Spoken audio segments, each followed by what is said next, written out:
Well, I hadn't been shooting in a while, and I forgot how much fun a Desert Eagle actually was. I hadn't fired one in quite some time.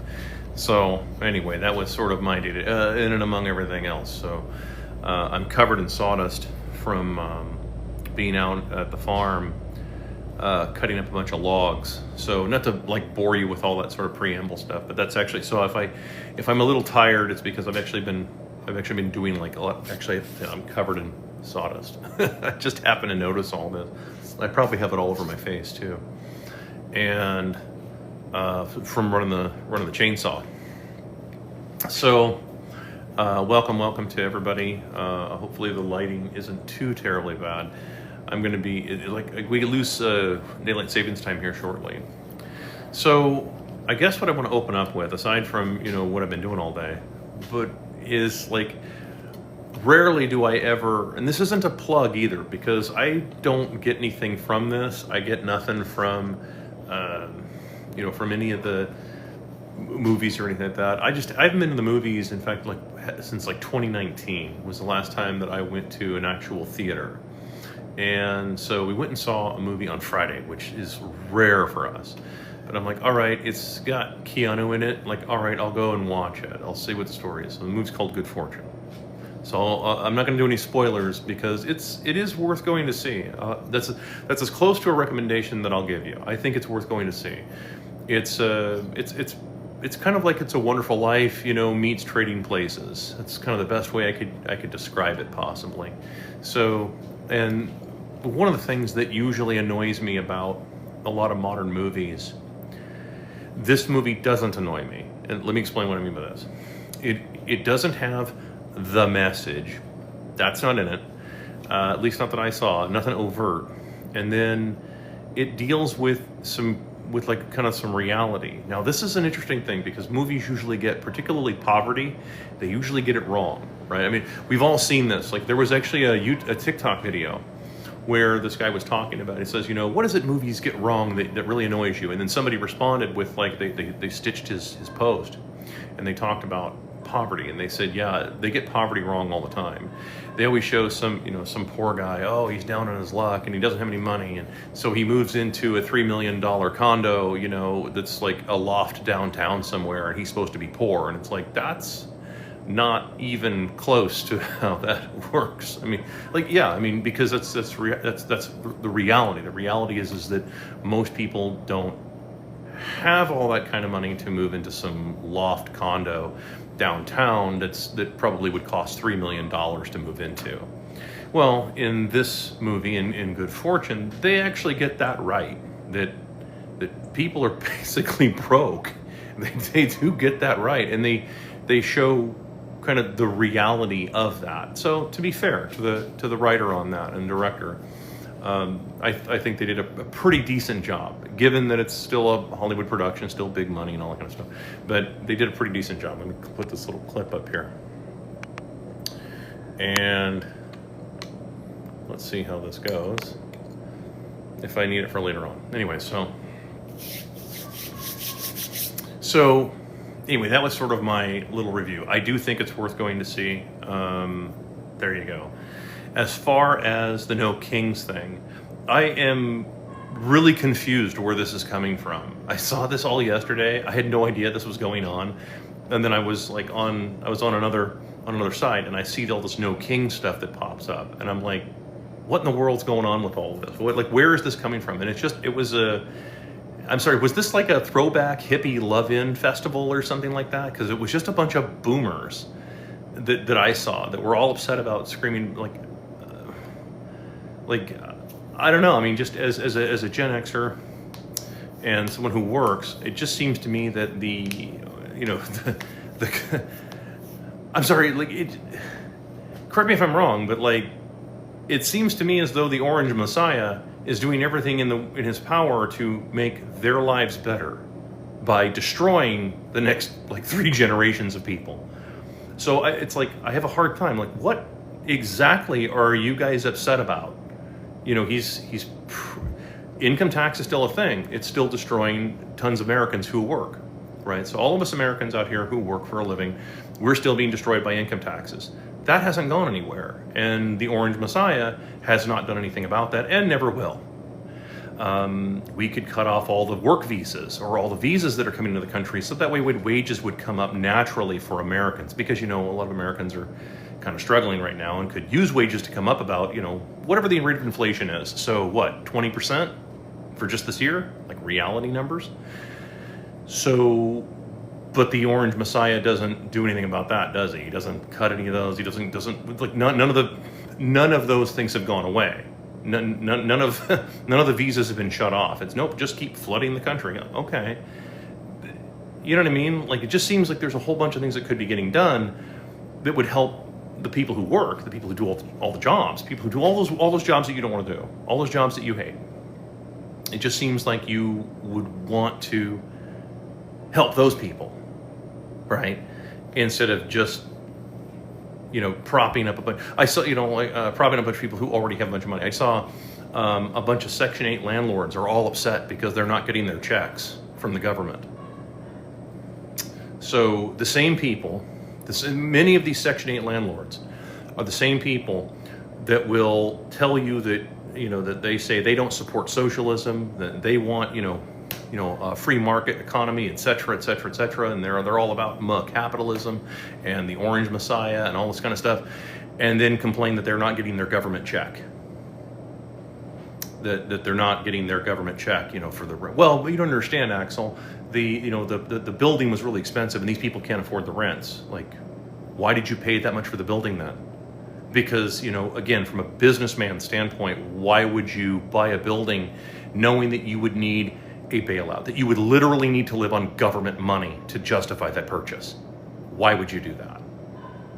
Right? So, and of course, Section 8 landlords don't like it when someone points that out. They don't like it when you point out, like, dude, you're basically you live on tax money. You're no better than any of these other people who live on tax money and who you complain about all the time. I saw there was this one Section 8 landlord on TikTok. In fact, this was pretty funny. I actually, if you scroll down far enough on my page, you'll find my stitch from him. It was, I don't know, it was like 6 months ago or something. It's down there quite a ways. But this Section 8 landlord was talking about welfare fraud and how horrible it is that the system is giving money to people to bail them out. And it's like, you are a Section 8 landlord, sir. You by definition, live on tax money. How is that supposed to be a thing? That you're criticizing somebody else for doing exactly what you're doing, living on tax money. So I saw today that there was these Section 8 landlords complaining about this. There was another one, I just saw this one too, like, I don't know, an hour ago. I just happened to see this. There was this other Section 8 landlord that was complaining about having to do an eviction for somebody. And it's like, okay, but first of all, why are you complaining about eviction? You're a landlord, you're a rent seeker, you're gonna deal with evictions. That's just reality, okay? I mean, I say this as someone who went through this stuff myself. So why are you complaining about that? That's first. Second, you purchased the house knowing full well that you were going to overpay for the house, and that you were going to put somebody in there that couldn't afford it. In other words, you knew that you were going to need basically a bailout to prop all these prices up, which is all Section 8 is designed to do, by the way. I mean, for those of you wondering, like, well, you know, like, yeah, what is Section 8 supposed to do? Section 8 just keeps banks from losing money. Section 8 just keeps bankers from having to go on their balance sheet and look at it and say, we loaned $1 million for this fourplex for some douchebag, and it is not worth $1 million, but he's got Section 8 tenants, so therefore we can go ahead and lend it and see on our balance sheet it still shows that it's worth $1 million. But if he were to try and rent that out normally, then the rent suggests that building, that fourplex, is only worth $200,000. And so if there wasn't Section 8, that building becomes worth $200,000. The landlord goes broke, and he should. I mean, this is very important that these people go broke. It really is. I know that you guys don't like hearing somebody say that, but that's actually really important, that people lose occasionally in the game. You can't have somebody forced to win. You cannot keep guaranteeing wins like this. That's a bad idea. That's the Orange Messiah. You're going to get tired of winning. yeah, for every winner, there's a loser when you have an economy like that. But that means that there's going to be the same people on their side constantly losing. Does that make sense? I have no idea what this stuff is that TikTok sends me. Sorry, TikTok. Anyway, one of these days I will try and figure out what the stuff that is TikTok is sending me. Anyway, yeah, does that kind of make sense though? Like, so if you had to have your rents come down to the market, well, then that means that all these properties wouldn't be worth what you paid for them. And you would lose money. And that is really, really, really important that you lose money, because you learn you learn more from your losses than you do from your gains. That's just a truism. That's life, right? You always learn something more that way. Well, these people are never learning anything. That's why you get this, right? You get this endless, perpetual, the same people always winning, which means you get the same people always losing. Right? So like no one, I don't think anybody ever thought of it quite like that. But like, yeah, that's kind of how this works. This is why you want to have a normal, if you actually had a healthy economy, then these people would be just losing everything. And you would see housing prices cratering everywhere. And you would see domestic wages coming way up. Like way up. Like you would, again, there was a video I did, I think 2-3 days ago. I think I pointed this out. Like, you would feel it. You would be already experiencing it right now. You would be feeling your wages coming up. You would be seeing a lot of these things happen, and as well as watching a lot of these big companies starting to go bankrupt, which is what they should be doing, and a lot of, especially the real estate sector, cratering. Not just a 10% drop in price. No. Cratering, as in a smoldering crater where real estate, once, the analogy I use is the people taking flight from the building because they just can't go on anymore. Oh my God, cruel world, right? Yeah, that's what we should be seeing. And I'm not to make light of that, but I don't care. I don't care about these people because of what they've done. I mean, like, dude, you can only do this for so long before any goodwill you might have with your fellow man gets cooked. Let me adjust something real quick. Let me do this carefully so I don't mess my whole program up. There we go. So, let's see, this must be therapeutic for you. I guess so. I mean, this isn't why I do that though. I mean, I don't do this really it isn't really so much for me, I suppose. This is just more, I guess, entertainment for me. But at the same time, like, there's a lot of people who do, a lot of the younger people who do learn some of this stuff. And at least I hope there's some influence. I mean, I saw a video today, earlier this morning, that I was really happy. I'm so glad other people are pointing this out when they talk about, like, hold on, they're starting to put the connection together. They're starting to say, wait a minute here. Communism has this group of oligarchs that control the money supply, and they control everything, the direction of everything. Capitalism has the same thing. A handful of people who control the money supply, and they print it, and like, it is the same thing. I mean, for those who want to, capitalism is basically just gambling. That's really just a fancy way of saying gambling. But the thing is that you're supposed to lose occasionally in the casino. You can't always win. If you always win, you get this mess. You get a bunch of money printing out of nothing, and you get this. You get everything you're experiencing right now. You get this. A handful of people who believe that they are gods, or lesser gods, if I wanted to be charitable about it. That's what these people think. It becomes a mass psychosis, right? Remember, that's where this stuff all comes from. So they stop seeing they stop inward reflecting at all, and they can't look at their own hypocrisy. Remember, one of the hardest things to ever do in this world is to look inward at yourself, right? I mean, this is just a known thing. I think anybody who knows, I'm no philosopher, but I'm just, like, we know how this works. It's hard to do, right? Because that's just how all of us are as people. It's difficult, but if you take the time to do it, you find that you learn a lot about yourself, but you also learn a lot about other people, right? By default, you end up learning a lot about this. And then that's important, but you don't get that when you believe that everything that you're doing is always right, justified, moral, and, well, I have power, so screw you. You don't get any of that. You know what I'm saying? So, hold on here. TikTok did it to me again. the scroll thing. So, Let's see, how long have have you struggled with autism?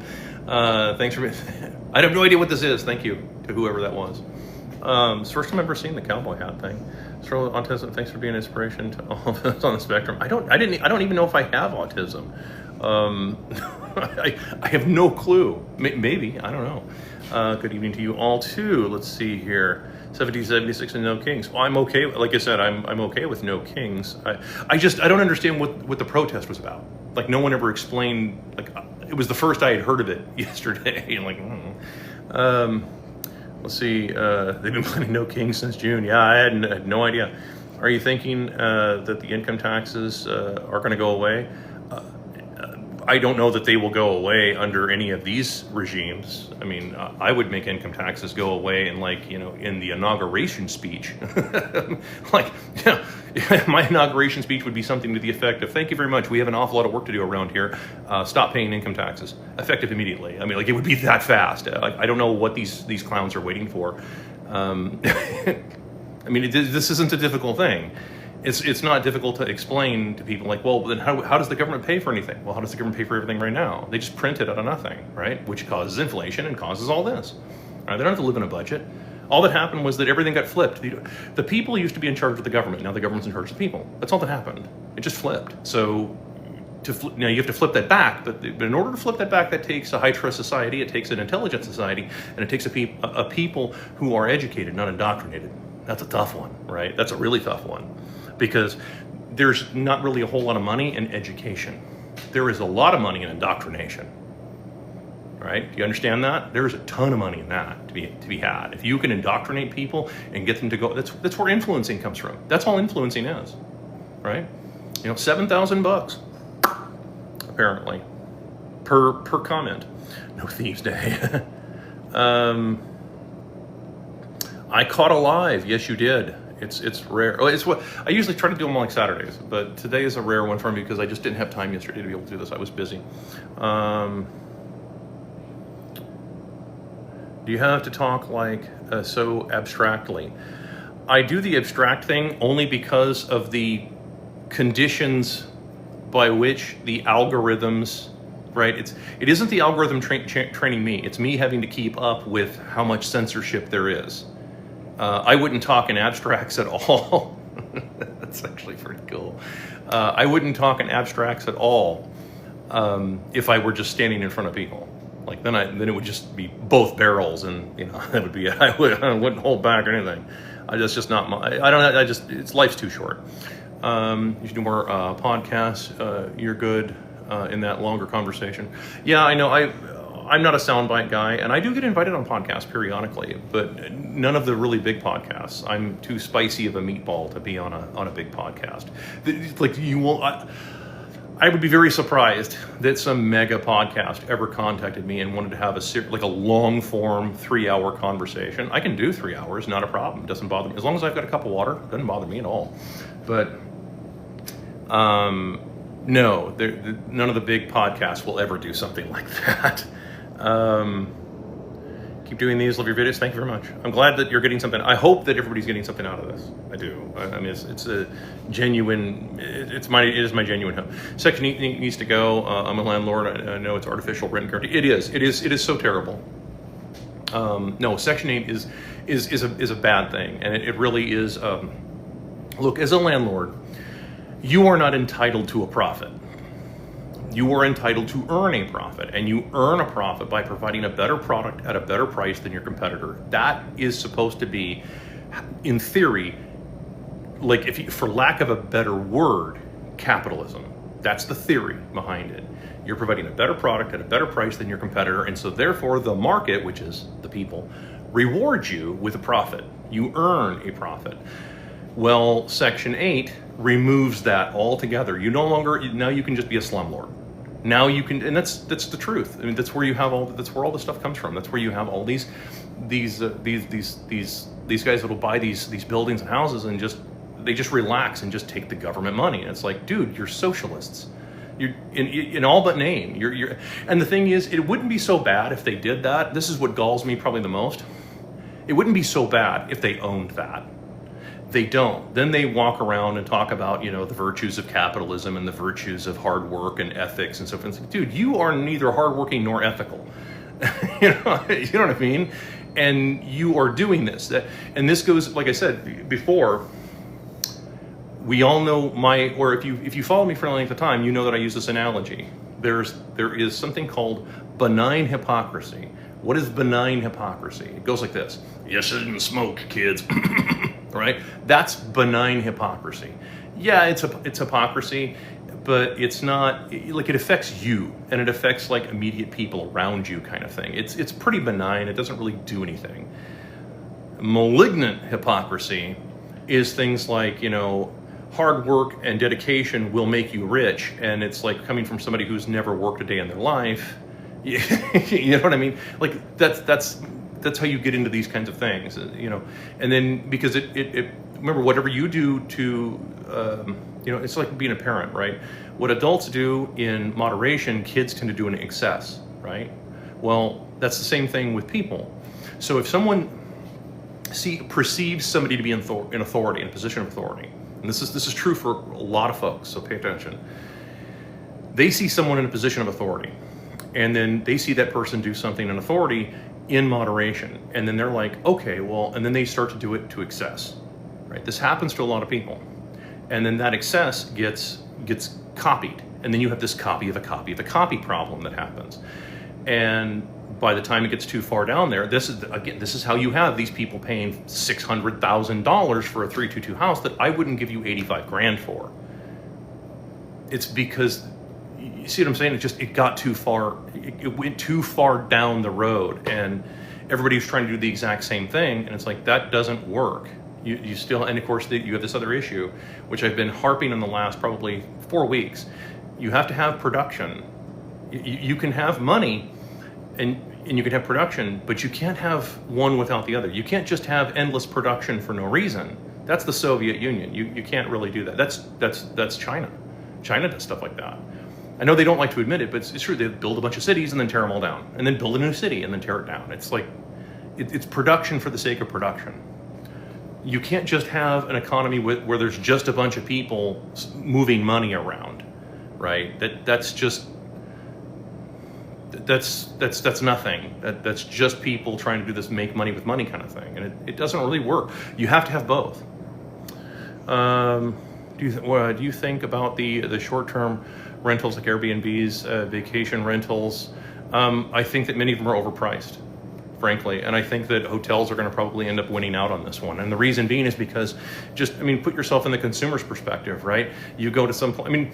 There's how many different TikTok videos have we seen of people, they're reading the list of demands from the homeowner. They're like, okay, you need to do the laundry, have the drapes dry cleaned, power wash the driveway, and you're like, what the hell, dude? Who is doing all of this?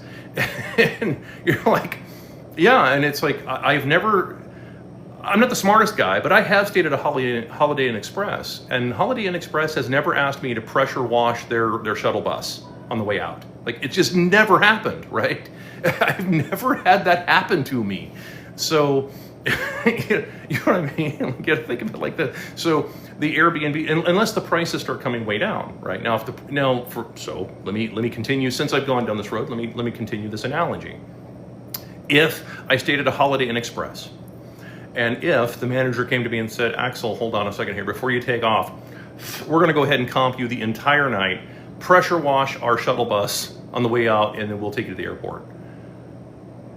All right, sure, I can run a pressure washer, I can do that. Right? So if the price comes down, then sure, maybe you'll get all that. But the issue has been like, okay, we're paying like $1,800 for the week at this Airbnb, and it's really nice. But they've asked us to like dry clean, all of the bedding. Like, what? Why are we dry cleaning the bedding? Why am I having to buff your car and wax it on the way out? Like, what the hell? So anyway, that would be, so that's my opinion. We'll see what happens to them. But I think the people that I think that got themselves into those, and they paid kind of like, they were in a hurry to get rich really quickly, and so they ended up spending too much money on these properties. Again, I do have a measure of compassion, a measure of compassion for particularly younger people that get sucked into this stuff, right? Let's just hardcore finance for a second here. You go to the guru class at the West End Grand Ballroom downtown or something like that, where the guru is going to tell you how to get rich in Airbnbs. And there's a lot of young people who really don't have the level of experience of doing this. They go there, they hear the guru, and the guru tells them what to do. They go and do this.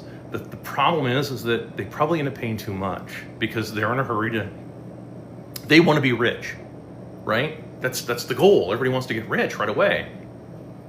So they go and they end up paying too much. So as a pawnbroker, okay, I did that for years. I don't do it anymore, but I mean, I was a pawnbroker. I mean, a lot of you guys don't know. Some of you, like a few of you, like rare birds that have been following me for like 4 years now, you know a little bit more. You know, you've heard my background, or a little bit of it anyway. But as a pawn shop owner and as a pawnbroker, when people bring in stuff and they show it to me and they show me this really expensive stuff, the reality is you're going to get a third back of wholesale. That's the max I'm going to pay that, because I got to be able to liquidate it like that. I got to be able to get out of it, because what if because things can change, economies change, opinions change, markets change, everything changes. And so I got to be able to get out of it. Well, you need to apply that to real estate. That also applies to real estate. If you go into an Airbnb and you're like, okay, if I have to make $4,000 or $5,000 a month, which is a hell of a nut to crack, by the way. Almost anywhere you are, that's still that's a pretty big nut to crack. And you buy based on that. Well, now you have to get people in there and do all this stuff. And then, of course, what if you have to fix something? What if somebody shows up and has some huge raging party, which was a big problem? And I think it is still, actually, for Airbnb people who, you can correct me and stuff, but I think that's actually a problem even to this day, of people showing up and having like, huge parties, and then people completely thoroughly trashing the house. So we'll see. Lenders need to provide a service at a value price. Yeah, it's just value proposition. Put yourself in all of those positions, right? That's all you gotta do. It's just put yourself in the customer's position. You ever seen Gordon Ramsay? We all know who Gordon Ramsay is, right? I'm sure. Gordon Ramsay, when he used to do that show, when he would go in and like help people fix their restaurant, and what would be the first thing he would do? He walks in to see what the customer sees. What does the customer see? Yeah, put yourself in that position. That's all you gotta do. So you put yourself in the customer's position and you're like, would I do that? Would I do that deal? Yeah, that's all it really takes. You're so mean. I am trying to be nicer. It's not working. I really am. I really am trying to be nice. It's a huge character flaw I have. It is. It's a known thing. It's a huge character flaw that I have, and I'm trying. Anybody who knows me personally out here and like in real life and everything know that I work very hard to try and be as nice as I can. It doesn't always work. How about get rid of the income tax, W-2 jobs, and property taxes, homes primary residence? Yeah, I mean that's common sense as far as I'm concerned. That's common sense. I wrote a whole platform on that in like 20 minutes, and I posted it to another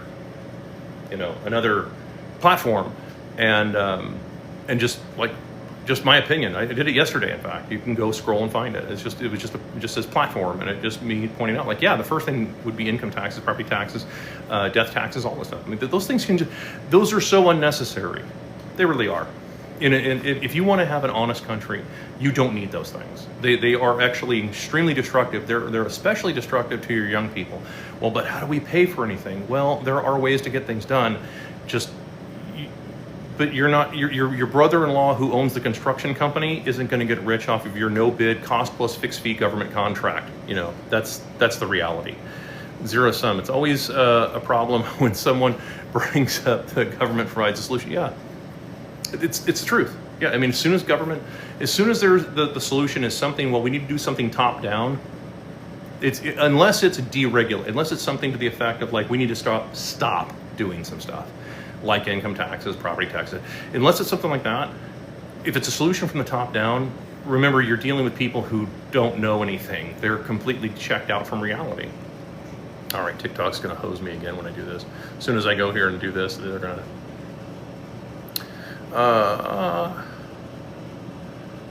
I have no idea what the hat and mustache was. Thank you to whoever that was, by the way. I'm with the government. I'm here to help. All damn boomers that know kings was hilarious. It was definitely interesting, and I don't know what to make of it. I still don't. I'm like, I was mystified when I saw all that. I saw that, like, there was a bunch of dancing old hippies and everything, and I'm like, they canceled Burning Man, and now a bunch of dancing old hippies are gonna go out. They're gonna take to the streets literally and just continue, like, you know, it's just weird to me. Let's see here. These are to get votes. Have been open for collapse for a couple of decades, and yeah, a lot of people I think have. Corporations own the government; they certainly do. It's both. It's a cartel arrangement. It's a cartel arrangement. It's sort of they own each other, if that makes any sense, right? You know, it's they're bound by a secret list, right? We all know that list, and they're all bound together by that secret list. It's really a shame. Should we bail out Argentina? No. I made so many jokes about that. I don't know if anybody saw that. You know, if you follow me over on another platform, I made a lot of jokes about the Argentina thing. I'm like, okay, let me see if I understand this right. You win Argentina based on a libertarian platform, and your idea is we're going to bring capitalism to the masses, like real, honest to goodness, true, you know, capitalism to the masses, and then you do that, and then immediately need a bailout because your country's insolvent. Yeah, that's you don't do that. You tell everybody, hey, you're broke. you need to, that's when you do this. That's when you do a video like this, where you tell everybody, you know, people, you're broke, and you're broke because, well, I mean, the last 2 generations have spent you into poverty, so you're going to have to be productive now. That's reality. So, you know, no more having pretend fake jobs. Like, you actually have to do stuff that the market wants. You know, and if you're bored, you know, then go have kids. Right? It's one of the fastest way to get a bunch of people to have kids is, you know, have a bunch of boredom. You know, nothing to really do. You know, and it's like, well, but then where's the food and everything? Well, again, if your markets collapse, that means that buying a house is a couple $1,000, not per month. Like seriously, imagine that $600,000 Airbnb that we just talked about, like, what, 10 minutes ago, where they want you to pressure wash the driveway on the way out. You know, imagine being able to just buy that and just write a check for $2,000 and just own it. That would be the reality. And of course, a lot of people are like, oh my God, that would be so cool. It would, as long as you maintain it. As long as you maintain it. Not to just wag my finger, you know, dad style, but, you know, you got to maintain the property. So that means, you know, keeping an eye on your thermostat, right? If you talked how you really want to be shut, yeah, I'd be shut down instant. I'd be shut down so fast. I clean it up a lot. You know, yeah, I can't be Lenny Bruce, you know, here, like, when I can't do that. I really enjoyed this. Thank you very much. Are you a socialist? I don't know what that means anymore. Now, for real, I mean, I'm going to answer your question. I haven't got any idea what that means anymore. I don't. I'm so confused. People have used these words to such an extent now that I don't even know what anybody means when they say them anymore. I almost have to ask somebody to give me the definition of what they mean when they use those words now. And I'm not being flippant. I'm not dodging the question either. I'm just saying that, like, because those definitions have become, it's like calling everybody a Yahtzee. That was all the rage like 5 years ago. And like, anything I don't like, you know, you're literally mustache man. It's like, dude, come on. You've made it to where it means nothing now. You've made it to where it means nothing, and now nobody knows what we're talking about anymore. We have this Tower of Babel thing going on in the world. So I would have to ask, like, what do you mean when you ask that question? Give me what your definition of that would be. If your definition is, do I think that the government should own everything and then try and provide for its people? No. No, if that's your definition, then no. Because government could screw up a cup of black coffee That's not how governments operate, and they tend to end up getting the worst sort of people in positions of power. That's the unfortunate reality of government, because people are attracted to it. There are really horrible people that are attracted to power. It's just how it is, and they somehow weasel their way, and it's every time they weasel their way into these positions, and then they start bringing about their own little twisted version of justice, not actual justice. So the justice is market. Market is where you're going to find your justice. That's the reality. And some of these guys, they twist this kind of thing. So if that's your definition. Now, if you're saying, like, do I care about the people around me? No, I hate pretty much everybody equally, but that doesn't mean I wish you any specific harm. Does that make sense? Are you voting for Ma'am Donnie? I have no idea who that is. Sorry, I'm not in New York. I think, actually, hold on, that is the New York guy, isn't it? No, I'm not in New York. I'm in Texas, so I would not. I probably wouldn't vote for him anyway. I would probably vote for, like, whoever if I were doing. I usually write in Donald Duck, or write in Disney characters or something like that. I mean, that's that's kind of it. Vote for Nero, right? I mean, write in some Roman emperors. And it's no income tax and zero gun laws. Be a good story. That would be like day one for me. So that would be very quick. Again, it would be like, okay, if you're, I would text fire ATF. I mean, if it were me, just send out a tweet like, you're all fired. Get your stuff and get out. Let's see here. For commies and criminals too. I don't know. Again, like, the country didn't have any gun laws. The U.S. didn't have any gun laws for a long time, did it? I mean, that's a recent thing. That's an FDR thing, is when that started. Before that, anything goes. So, and we did just fine. As an average person, what should we do? Learn as much as you can, for starters. I mean, that's my default setting. I know it isn't going to be the answer you were hoping for, but just I would say it this way: shut off the part of your brain that asks the question, how do I solve the problem so that I get rich, and then the problem no longer applies to me? Because everybody's doing that, right? The whole world's doing that right now. They're all trying to figure out, how do I get a bunch of money so that the problems no longer apply to me? We're not going to solve the problem. We're just going to make the problem be solved for me, so I can just continue, live the life that I want. I can go live my best life. The problem with that is that because everybody else is doing that, it is creating a mathematical imbalance. I'm not going to go into the math on this, but it's like, it creates an imbalance because everybody mathematically cannot do that. That is not possible for that to happen. This is why you want to have, this is where borders come from. This is where the idea of having culture and, like, cities, counties, etc. This is where all that stuff comes from, is people agreeing that, like, and keep in mind, remember, a lot of the billionaire issue is a big problem, because there was this young lady, she did this video, she's like, talk about how many billionaires there were in the world, and it's progressively gotten worse and worse and worse. That's because of money printing. It's all fake. Okay, so, like, for example, I mean, I pointed this out to my leftist followers, my commie followers, my socialist followers, I mean, for lack of a better term, right? And they're like, we need to just get rid of the billionaires. We need to take all their money and tax them at 100% and all this kind of, like, okay, you can do that. The problem is the money was fake to begin with.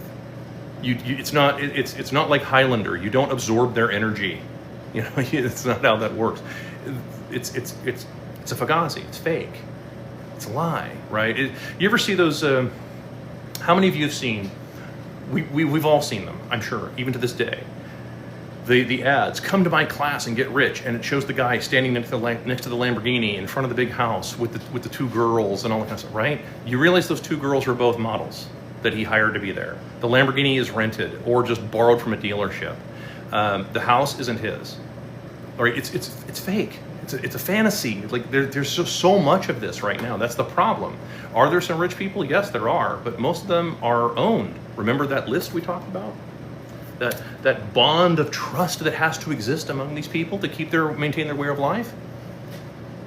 They're parasites.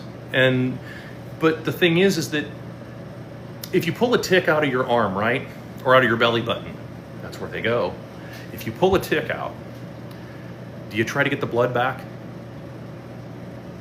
No. That's not how that works. When you pull a tick out, it's full of your blood. That's it. I mean, you can squish them. Okay, sure. You've delivered justice. Okay, but it doesn't give you your blood back. Does that make sense? That is no different with these oligarchs, because a lot of it is, so much of it is fake. So to answer your question in my circuitous way, learn this stuff first, and then learn to be skeptical of absolutely everything you see. Believe like nothing of what you see, about half of what you hear, and that'll be about right. And just be really skeptical and ask all these questions. That's the first thing I would tell any average person to do. That is it going to solve all the finance stuff immediately? No, it takes time. And remember, like I said, production is always going to be king, because sooner or later someone somewhere is going to need something, and they got to pay for it, and that's how it works. Everyone's relying on equity in their house, and people would be in shambles. Yes, they would. Yeah, your house isn't supposed to be, not to harp on the real estate thing, although I do realize that's a very popular topic. Your house is not supposed to be a cash machine that you just every 2 years you go get another HELOC and you refi it, and then you take more money out and go buy another triple black, Hemi Cuda at Barrett Jackson or something. Like, you're not supposed to do that. The so-called equity in your house, that's just the currency being debased. That's just the dollar losing all of its value and having no spending power. That's all it is. It isn't number go up, it's dollar go down. That's all it is. And yeah, people, you've got these people that take, like, I don't understand. Like, somebody asked this question. I don't remember who it was. Darth Powell or somebody asked this question. No relationship to Jay Powell, but he asked this question, like, who in their right mind, what bank in their right mind would give a 65 or 70-year-old man a 30-year mortgage? Who would do that? Like, why would you give somebody a 30-year note on a house? So you're going to buy your super duper dream house, right? That was the order of pathology, right? So you had to go like this. And every real estate people will tell you the same thing. You have the starter house, and then you move into the mid-sized house, and you have some kids, and then you eventually move into the dream house, right? We've all heard this. If you spend any time on the internet, we've all heard this. And so you buy your dream house. Well, but if you're buying your dream house in your 40s, that's fine, that makes sense. But then we have this weird thing where people are in their 70s now buying their ultra super duper dream house. It is the weirdest thing. Anecdotally, let me tell you an anecdotal story. Like, this is a real life story, actually. This just happened to me like 3 weeks ago. I went to do a service call, for a machine. Because I go to people's houses and I fix stuff. Okay. I go, and I'm not a handyman. I'm a technician. It's real highly specific for generators. But I go to their house and I look at this generator, and it's this huge, like, absurdly large house in this extremely expensive neighborhood, like a very expensive neighborhood, in that, like, I would never move there even if I had the money, because I wouldn't want the HOA. That's how bad it is. Like, these are the people that are out there literally with the little card to make sure your lawn is only so. I mean, it's just this madness. There's no way I would move there. I go to their house, I do the service, I do the check, the whole bit. We're solid, and I go to leave, and I notice the house next door is a fresh house being built, and I'm watching it go up with 2x4 exterior walls, and not even the good zip system building materials, but the 11/30 seconds zip system. So it's not even the 5/8, it's the 11/30 seconds, and I'm like, that house is going to sell for like $4 million, and I'm looking at the construction going, dude, that is not a $4 million house. I know this because I'm building the house. So it's like, dude, I know that is not going to be a $4 million freaking house, even with the neighborhood. Well, where I'm going with that is the house that I was at was for sale, and this was a pre-purchase inspection that I'm doing. So I'm not the one guy with the little pointer thing. I'm just going out there to do my portion of the inspection. And the guy buying this house is some boomer who's in his 70s, and his wife, this 7,000 square foot house with like 7 bedrooms. What in the world would you do with that if you're at that age? I'm not picking on somebody. You spend your money however you want, but that just seems weird to me that you would be doing something like that. Even I wouldn't do something like that. You know, I'm kind of a practical kind of guy, and at a certain point of maintenance, like, dude, 7,000 square feet is not going to be on my agenda at 70. Just because, you know, especially to maintain all that stuff. If I have to pressure wash my driveway, right? Anyway, so Airbnb's are cheap now, ridiculous rules. Yeah, they are. Hold on. TikTok the scroll thing got me again.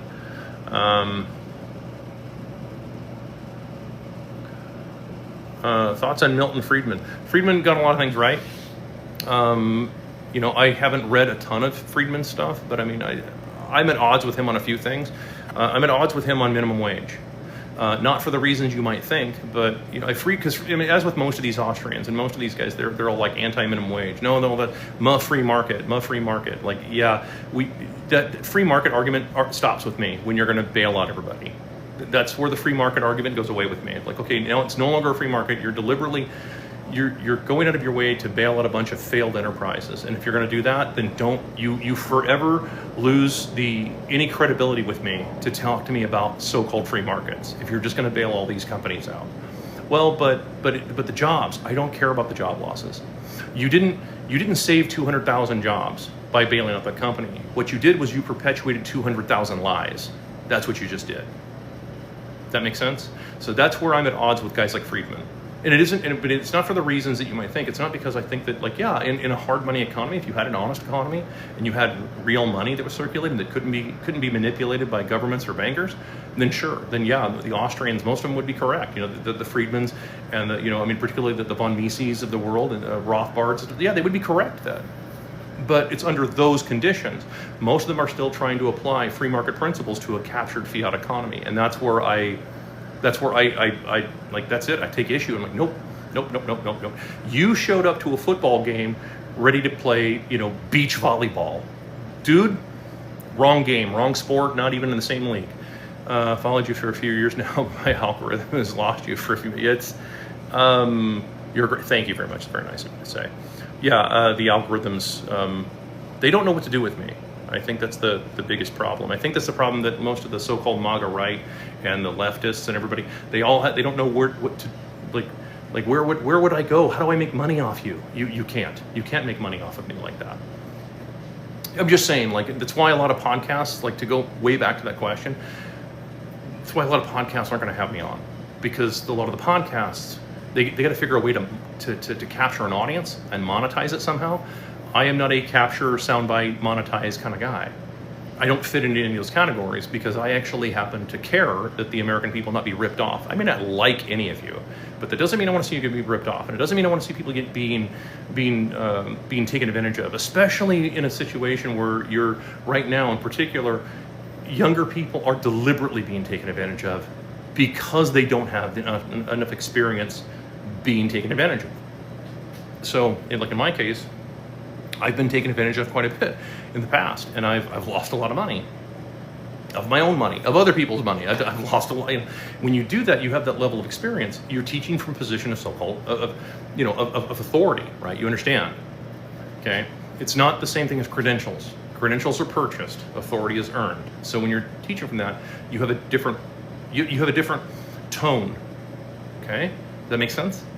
So, I mean, to some of you it makes sense. You have a different tone because you're dealing with it in the real world. It's your field researchers versus your theoretical white paper writers. You know, you're the university professors who hang out in an office all day long and write white papers to each other versus a field researcher. A field researcher who's usually out in the field, filthy and covered in dirt. You know, that's the difference. Okay, so it's the dichotomy of the leather patches and hang around in the safety of academia versus Indiana Jones out in the real world.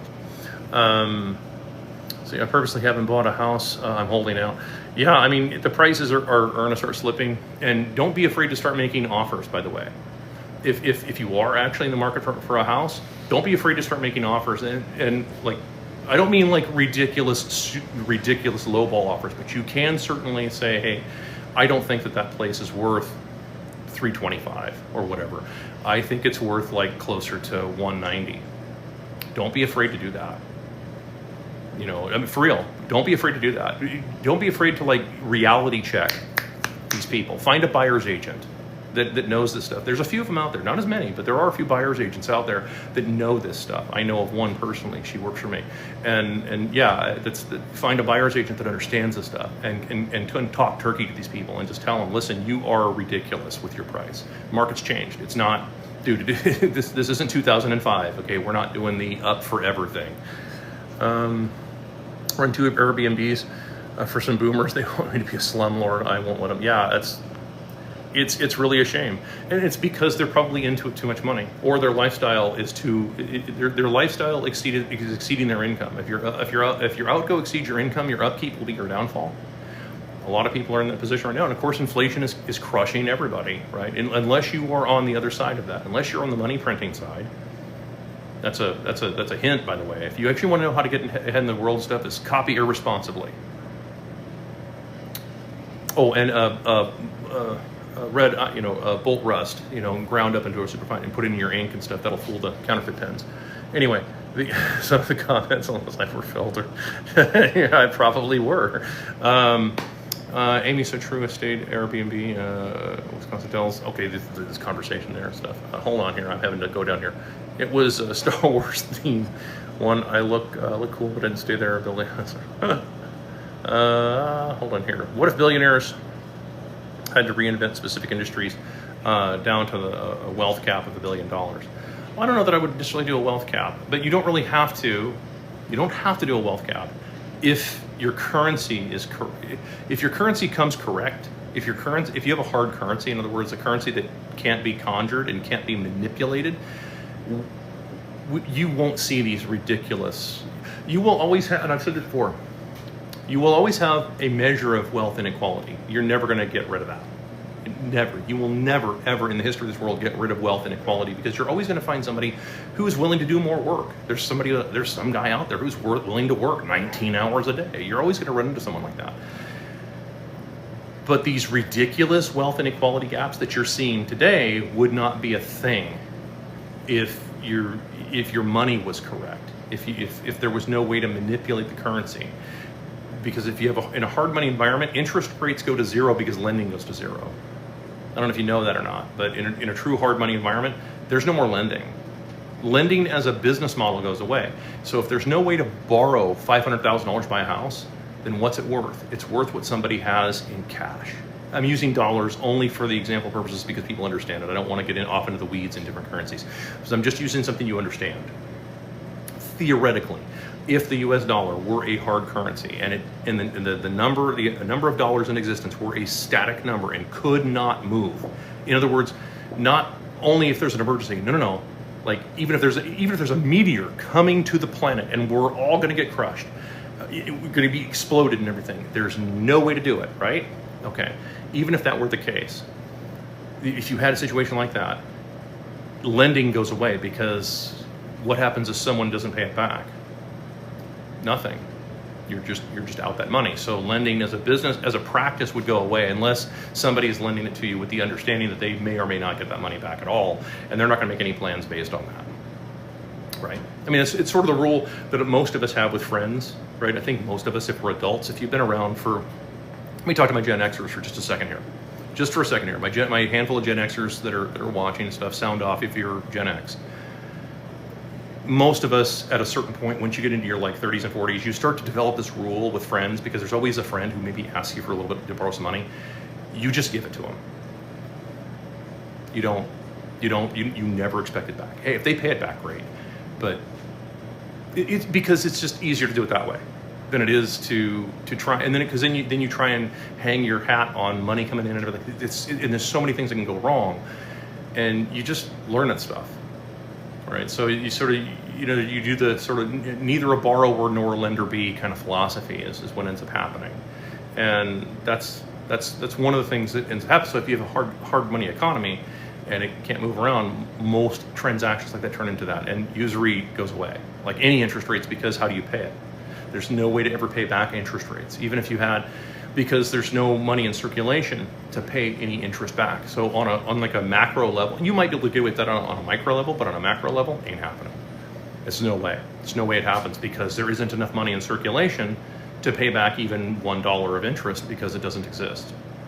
So does that make sense? So if you have a situation like that, you don't need to put a wealth cap on anything. People who run terrible businesses or turn their perfectly good businesses, I'm watching this happen right now in real time, unfortunately. I'm stuck in the middle of it, watching a perfectly good, very large company that if I said the name, you'd know it, turn a perfectly good business model into a con. And it's really a shame to watch it. And they will pay the price for that. And of course, in a hard money economy, they would pay the price for it a whole lot faster. How's their liabilities, not assets? They certainly can be. If you're going into it with that mindset, then you'll be fine, for real. I mean, if you're going into it with that kind of mindset, you'll be all right. Hold on, where'd they go? Here we go. Statists. Yeah, I'm not really much of a statist, but I do recognize, just so you know, I do recognize that governments are instituted by men. And that's usually because the culture creates a border. The border needs to have somebody to enforce said border, and that's where a very limited government is supposed to come. Again, I can't stress that enough. A very limited government is supposed to come into play. Not this madness that we have now. All our kids are moving back home. That is happening. 7 years behind 7,000 square feet. I'm not kidding. It blew my mind. Blew my mind when I heard who the buyer was, and I'm like, what? Because I was talking with the agent, and I like, who would do this? Like, why on earth would you? It was stairs, by the way. It was a 3-floor house. So it's got stairs. There's no elevator. Like, yeah, it blew my mind. Like, oh yeah, and the property taxes on that. Just to answer you, to tie that off. The property taxes in that neighborhood on that house, probably like 90 grand a year, dude. Forget it. There's no way. No way I would pay that kind of money on an annualized basis. Come on. Free market's a myth. It certainly is right now. So you're saying buy a beach condo and get rental income's a bad idea. No, I'm saying be careful on how much you pay for said beach condo. If someone comes to you and says, hey man, I got the greatest deal in the world, man, this beach condo here, right next to Mar-a-Lago, and it's got like 250 feet of its own private beachfront facing, the sunrise, I'll sell it to you for $26. Sold, right? Okay, no problem. But if it's one of these things where again, the math has to math, right? It has to pencil, and it has to pencil in such a way that you could liquidate that in a down economy. And many people right now have never experienced. I'm not kidding about this, by the way. This is a problem in real estate right now. Ask some of the real estate agents; they'll tell you this. Some of the brokers, not the agents necessarily, the brokers, they'll tell you this. A lot of people have never experienced a true buyer's market. They're about to see what a real buyer's market actually looks like, and that means prices dropping. So that means that somebody lists their house, some boomer lists their house, and they say, I want $2 million for it, and they get no action, nothing, not even a phone call for any days. And they get upset and they say, well, maybe we should lower the price to 1.8, and their agent says, well, you need to drop it down to like 900 because. And then they freak out and say, no, that's too cheap. What do you make? Give this away? This is the house I bought for, a horseshoe and a string of anal beads back in 1986, or back when Robert Downey Jr. was getting his first sentence to rehab. I mean, come on, like this is just ridiculous that, you know what I'm saying? It's just, that's the mentality that some of these people have. So it depends on how much you go into it for them. Do you like, ESCO's ATSs? I don't work with them. A lot of copy accounts also, probably. I get notified of that a lot. Do not give these people money. I will tell you now, if I ever need money for anything, I will just do a video and post like a GoFundMe or something. Do not, I will never DM you and say, hey, I got this cool deal, man. Give me some money and I'll let you in on the ground floor. Do not give these people money. That is not me. It's not me. I actually like spending $2,400 a month on my apartment. $2,400, dude. I'm not picking on you. I'm just, dude, that's a lot. That's a lot. This place here was $2,000, and it was I was outraged that I had to pay $2,000. And it was the only reason I did it was because our house had gotten crushed in a hurricane. So How are non-essential businesses serving when people have no discretionary spending? Yeah, it's a good question. Many of them are not. They're just not making a whole lot of money. That's the truth. HOAs, allergies are messing with me, by the way. HOAs, property taxes don't stop you. Yeah, it's terrible. I'm waiting to see how long HOAs continue to be a thing in this country before. I'm waiting for the newscast. It's the inevitable newscast of, it'll start, the headline will be something like, Florida man, uses live gator to beat HOA person half to death. I'm waiting for that headline. It's something, it's going to be some craziness like that, where it's going to be like, we've had it with HOAs, and I'm waiting to see how long it takes. Houses are POS, they are modern construction. I'm watching a whole neighborhood go up, and yeah, they are just, I don't know, I would not be interested, not for the money they're asking. 85 grand, we'll talk. 350 ain't happening. 1 second here. TikTok has me move this little puzzle piece. Thank you, TikTok. Had to block the Maka co-workers, couldn't take it anymore. Yeah, I know. Some of them, I've had to mute a few people. I haven't had to block anybody. I've had to mute a few people. Like, it's, second job in maintenance. It is, yeah. All the isms are problematic. They are indeed problematic. That's a very kind way of putting that, actually. My parents rented out a condo for $700 a month in 2019. Now you can't get that for a week. These numbers are just crazy. And we're in a declining economy. So it's like your prices are going up, but you have a declining economy. So, Gen X. Welcome, Gen Xers. Hold on. Let me go back to this. See, what are your thoughts on masons, like bricklayers? I intend on doing brick. So, if that's what you're talking about, if you're talking about like the masons, like the organization, I don't have enough of an opinion. I don't have enough information about them. I've met like 2 in my whole life. That's it. I just don't have enough information on it. The Freemasons, yeah. I just don't have enough information really to make an opinion on it, and I don't know anybody personally. I'd have to go meet and talk to somebody and stuff, but and then of course you have to be able to trust them, and that there's the rub for me, because it's like I have a trust issues anyway. Beach condo needs to match the market for renters. It does. Quick question: if you've had any parallel economy or people used hard money? So okay. Yes, that existed. Well, not with a hard money economy, but a parallel economy existed. That happened in the Soviet Union. So when the Soviet Union was still around, this is not Russia that we know today. This is the Soviet system. So this is a whole different behind the Iron Curtain kind of thing. And their ruble didn't really work. Their currency didn't. They pretend to pay us, we pretend to work. That's what you had. So they had a parallel economy that existed, and they existed with U.S. dollars. And yeah, and then of course people lost confidence, and eventually the Soviet system collapsed, and it did. It went away. It was an old system anyway. It couldn't really work because it relied on basically, work because we tell you to, and it doesn't really work that way. Can a parallel economy work now? Yes, it could, assuming that people are willing to work within the confines of that economy. All it takes, though, is for someone to say, well, hey, come and get the easy money here. See, we print a bunch of money out of nothing, and people will always go to easy money. People are not going to do things the hard way. This is just how people are. It's part of the human condition. People are always going to gravitate to what looks easy. That's why they get caught in traps, right? It's rats it's rats going to the cheese. It's easy. And no, there's a lot of problems when that happens, and that becomes institutionalized, because then you become like farm. You become like tax farms. That's where everybody is now, right? You have the easy money, but now you don't get any of it. The easy money is for the top, not for the bottom. This is where you get this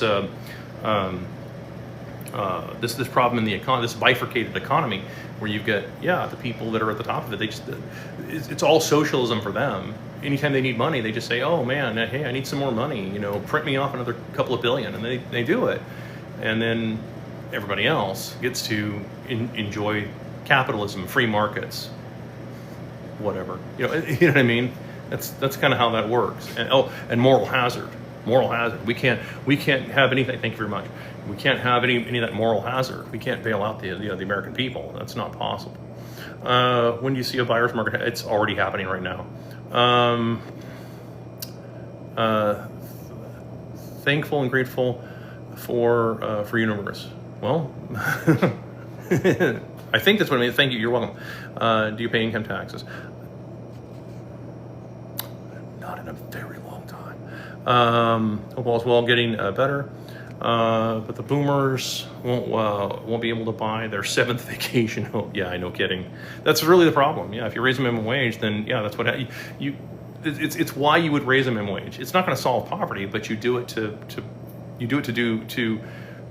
keep up with the inflation that they're creating. That's why you would do it. What currency would you personally prefer be paid instead of the U.S.? I would say either orange internet money or gold, one of the two, or silver. You could do that as well, though silver has more commercial application progressively now, given that silver's in basically everything. So I think it's to a lesser degree. It still has monetary properties, but it's not as, you don't move as much wealth with silver as you do with gold. Like one little thing of gold, you can move a substantial amount of buying power with a small amount. And with orange internet money, it's even more. You move an insane amount of wealth, and it doesn't really cost anything. The transaction cost is almost nothing. I mean, for reference, I moved $8,600, what would be considered $8,600 in dollar money. It cost me 15 cents. So, if everyone wears a mask to protect from facial recognition, ICE, and racial profiling is freedom. Yeah, I mean, I would say do it. I mean, why not? I have no opinion on. I don't dog in that fight on the other side. I would like to see a lot of the illegals deported, but at the same time, I would go about it a different way. HOA people act like they have a bathroom key. They do, actually. It's pretty terrible. Some of them do. If BRICS refuses dollars, where would you save your value of wealth? Probably not in BRICS currency. I mean, even if, because I mean, think about it. Like there was that thing that said that BRICS was considering backing their currency with gold, and that lasted like 3 days, and then they said, no, we can't do that. Well, of course they can't do that, because that would mean that it would mean that the value of that currency would go way up by comparison. The spending power would be insane. And your average people who work for the BRICS currency would say, oh my God, I'm rich. I only need to work for 2 years and I can retire. So they'll never allow that. Because remember, the BRICS countries, they're just as horrible as every other country. They're all a bunch of oligarchs and they're all in bed with each other. Remember the list? Yeah. So they're all the same people. So the last thing you can have happen is have all of your people in your country say, oh my God, I'm retired. This is awesome. I have a bunch of money. Now I can sit around and do nothing. You want to keep your cattle producing, right? It's just how it is. Gen X Freemasons, silver certificates. They worked for a while. Wire money is not abundant. I'm not sure I understand the question. Can you I'm not 100% sure I understand what you're asking me with like that. In terms of money not abundant. Money is you want a measure of scarcity. That's what gives you your value there. That's why like teeth were used as money way back in the day, is because, well, you only had so many of them. What's the best trade certification to get?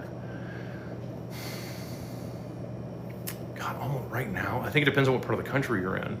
If you're in the South, I mean, these markets can flood, so just keep this in mind. I'm a fan of like TIG welding personally, because not many people do it, and not many people do it well. There's a lot of guys who can TIG weld, but there's not a lot of guys out there who can TIG weld really well. I also like AC and HVAC. Keep in mind that some of those trades now are starting to flood out. Just kind of keep that in mind. Like 4 years ago, I did a video and I talked about this, and nobody believed me then. They don't believe me anymore, even though it's happening right now. Like I said, like the next grouping of industries to flood out, we're going to be STEM fields. science, technology, engineering, and medical, they're going to start flooding out, and they have started flooding out now. Yeah, you can only put so many people into these fields, and when you don't have any kind of actual market, you don't have a free market, because you don't have a free market, the market won't adjust. Remember, what's the market? It's just people. That's all a market is. And when you don't have a free market, you don't have a free people, then the market's going to send mixed signals everywhere. That's why everybody went to college, to get a degree in anything, right? Every Gen Xer out there watching will tell you the story. Every millennial will tell the exact same story, that they were told, go to college, get a degree in anything, and go do something, right? And you'll be successful. You'll be a corner office, and you can just pretend to work all day long. And it's like, that is not true. It didn't happen. And so that's the problem, is that you can flood a market, any market out there. I would tell anybody, avoid college, and I would certainly avoid college debt. 100%. 100%. Don't take on any college debt. That's word of the wise. Gift or badge. Let's see. You ever looked at the U.S. debt clock? I have on many occasions. Do you think Do you think that kid really? I don't know. I don't have an answer to that. As far as CK is concerned, I just don't have an answer to it. I mean, it's one of these stories that there's going to be. It's a problem when this kind of thing happens, because there's just as many. What happens is so many crazy theories come out, and they throw so many at you that who knows what actually happened. It's sad. It really is, because I think a lot of people, I mean, particularly his family, deserve to know what actually happened. Do I think anybody else? Probably not. It's going to be like Kennedy. It'll go on for 50 years, and it'll be one of those things. And it's really sad. It's really horrible that happens. But I don't think anyone will ever really know what actually happened.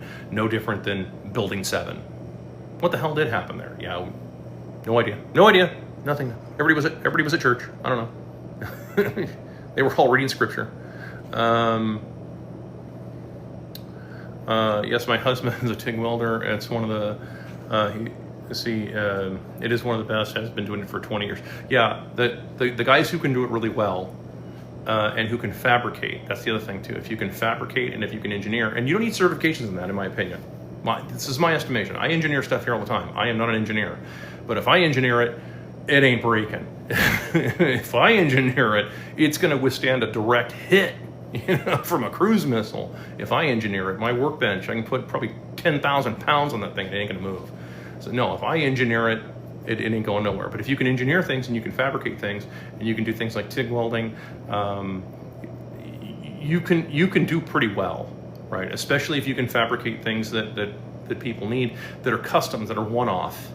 Now, one of the challenges, of course, I just saw there was a video, actually, I'm going to respond to this, actually. It's actually one of the, so preview for anybody watching. I'm actually going to do a stitch video for this young lady. She's talking about her husband went and got all of his HVAC certs and all this kind of stuff, and he had a really steady job for the longest time, and then he finally quit his job because they were abusing him. So he finally just said, I've had enough, I'm done, I'm out of here. And he decided to go into business for himself, but now he's never been in business for himself.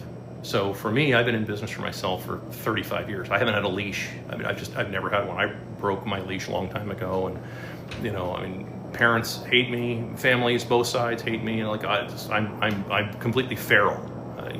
There's those what is the Gen Z kids asking, did Gen X really grow up out in the woods, crazy, feral, raised by wolves? Yes, we did. Some of us, more than others. And yeah, that's the case. So, but I was going to point out that it's tough. And the challenge is that, once you finish the job, now you have to get another customer. That's always tricky. I run into that all the time. Just because you finish the one, okay, now you got to do something else, right? Now, what have you done for me lately, kind of thing. And that's it. And it's feast or famine in a lot of cases. But if you're any good at it and you can fab stuff up, and you can at least somewhat engineer things for people, then you can do quite well. There are guys who do very well with it, actually. So what about a maximum wage? Well, I don't know. That's a good question. I don't know that there would be I don't think again, it's one of those things. Are you talking about in this economy, or are you talking about in a real economy? You know, a player, in other words, for lack of a better term, a player-based economy. Because if you're talking about a player-based economy, same thing. You don't really need to have a maximum wage. It's one of those things that regulates itself very quickly.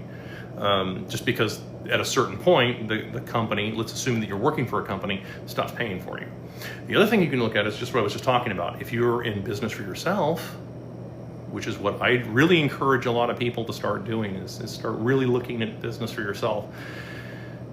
It's a lot harder, you know, but the only way that you'll gain this kind of experience is going to be going out into the business world and getting your head kicked in a few times. You know, I mean, the cruel tutelage of Pai Mei. I mean, do you want this power? Yeah, well, then you got to go and out in the real world and go suffer a bunch.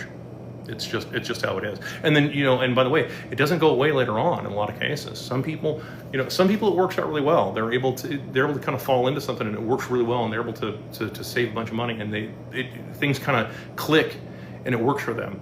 Other people, not so much. It's true. And there's personalities, all that kind of stuff that goes into that. So, you know, and there's also, again, if you're also doing an uphill battle with this as well. This is why I keep saying that we need to have this collapse, because the sooner this collapses, it makes it a lot easier for everybody else. That is the working class. It flips the script, and it means that the people who do the work get to make money now. They get to own stuff. They get to own stuff and make money now. That's what you want to see. Hubby's the same. Built a shed that outlives our house. That's it.